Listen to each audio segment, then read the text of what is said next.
মানে না মানে না মানে না মানে না। আমি হাইটাই তাওয়াফ করলাম প্রথম উমরাটা। এরপরে গাড়ি ওরা বাজান আপনি গাড়ি দিয়া করেন, ওদের অনুরোধে গাড়ি দিয়া করলাম। দ্বিতীয়বার ওরা উমরা করে আমি করতে পারি না, বললাম আমার মায়ের জন্য একটা উমরা করব। ওরা বলতেছে বাজান তাওয়াফটা হাইটা করেন আর গাড়ি দিয়া সাফা মারওয়া দৌড়াবেন। আমি বললাম মায়ের উমরা করব, যদি পাও আমার বাদ হয়ে যায় কাটতে হয় কেটে ফেলবো, তারপর আমার মায়ের যেন খুশি থাকে। দ্বিতীয় উমরা পুরোটাই হাইটা করছে। বাজানেরা রে আমার, বাইরা রে আমার, ওই মায়ের নবী নূরের নবী হায়াতুন নবী জিন্দা নবী রহমাতুল আলামিনের কদম মোবারকে কত নিয়ামত, কত কত কত কিছু আমার আল্লাহ হাবিব সাল্লাল্লাহু আলাইহি ওয়াসাল্লামের নূরানি কদম মোবারকে দান করেছেন। যারা এই কদম মোবারকে বিক্রি হয়ে গেছে, এই পাগলরাই জিলানী হয়েছে। এই কদম মোবারকে যারা বিক্রি হয়েছে তারাই চিশতি হয়ে গেছে। এই কদম মোবারকে যারা বিক্রি হয়ে গেছে তারাই মুজাদ্দিদ আল কিসানি হয়ে গেছে। এই কদম মোবারকে যারা বিক্রি হয়ে গেছে তারাই কুতুবউদ্দিন কাকি, বখতিয়ার কাকি রহমাতুল্লাহি আলাইহি হয়ে গেছে। এই কদম মোবারকে যারা বিক্রি হয়ে গেছে তারাই নিজামউদ্দিন আউলিয়া হয়ে গেছে, ঢাকা থেকে ওলিয়াল্লাহ হয়ে গেছে। এই কদম মোবারকে যারা বিক্রি হয়ে গেছে তারাই ওসমান হারুনি রহমাতুল্লাহ আলাইহি হয়েছে। এই কদম মোবারকে যারা বিক্রি হয়েছে তারাই সিদ্দিক আকবর হয়েছে। এই কদম মোবারকে যারা বিক্রি হয়েছে তারাই ফারুক আজম হয়েছে। এই কদম মোবারকে যারা বিক্রি হয়েছে তারাই দুই নূরওয়ালা হয়েছে। এই কদম মোবারকে যারা বিক্রি হয়েছে তারাই সমস্ত বেলায়াতের সম্রাটদের সম্রাট হয়েছে।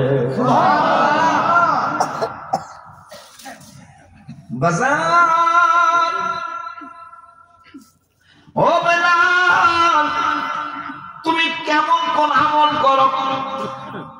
তোমার জান্নাতে তোমার জুতার আওয়াজ পাইলাম। বুখারীর হাসিয়া ছোট মোটো কিতাব না, আপনারা আবার আমাদের দেশের বুখারীটা বেশি মানে।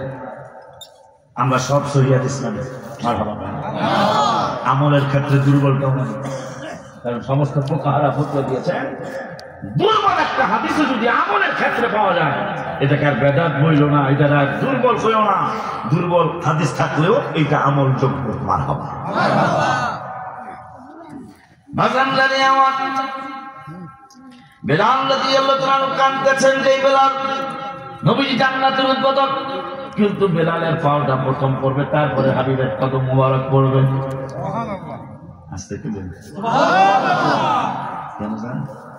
নবীজি যে বাহনে চড়বে এই বাহনের রশিটা লাগামটা বেলালের হাতে থাকবে। আচ্ছা, যার হাতে লাগাম থাকবে আগে থাকে না, ছাগলটাই দেখেন, যদিও ছাগল বোঝে না, ছাগল মনে করছে হারে মনে হয় ছাগলে পালাইয়া দিব, যদি ছাগলের সামনে আপনি রশিটা টান দেন কথা কয় না। ঠিক রে, এটা ফরিদপুরের ছাগলের কথা রে, ছাগলের ছাগল কি অবস্থা নেই ভালো করে নিতেছেন যে চল বিলে, চল বিলে ঘাস আছে, কথা কয় না। আপনি আর নিতেছেন, আপনি কাঁদতেছেন, ফুটি মানে সামনে পাও ধরিয়া যেটা শক্তি বেশি আছে যাবো না, কথা কয় না, যাবো না কইছিল।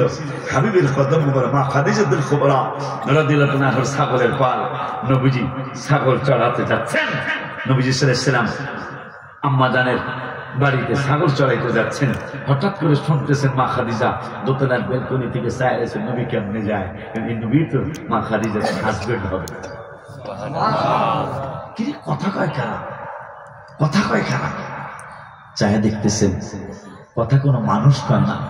ছাগলগুলি রাসূল সাল্লাল্লাহু আলাইহি ওয়াসাল্লামকে মাঝখানে রেখে ছাগলগুলি চতুর্দিকে সামনের পা সামনের দিকে বসে পড়েছে, বলতেছেন ইয়া রাসূলুল্লাহ সাল্লাল্লাহু আলাইহি ওয়াসাল্লাম, ইয়া হাবিবুল্লাহ সাল্লাল্লাহু আলাইহি ওয়াসাল্লাম, নবী গো, সব মানুষ পৃথিবীর নিয়ম হলো পৃথিবীর মানুষদের নিয়ম হলো ছাগলের পাল চড়াইতে গেলে ছাগল এমনি আমরা বেতালিয়া যায়, এই বেতালিয়া যাত্রী মাঠে নিতে হইলে পিছন দিকে খেদাইতে হয়, খেদা নিয়ে বোঝেননি, পিছন থেকে লাঠি দিয়ে তাড়াইতে হয়।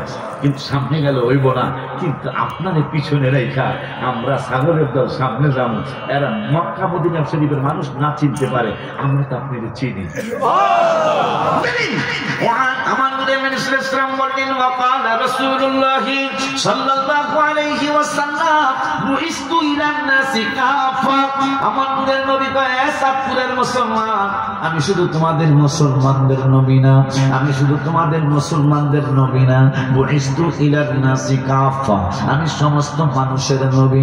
শুধু আমি সমস্ত মানুষের নবী না, ওয়া উরসিলতু ইলাল খালকি কাফা, আমি সমস্ত মাখলুকাতের নবী। ওই মাখলুকাতের মধ্যে ছাগল আসেনি, এই জন্য আমি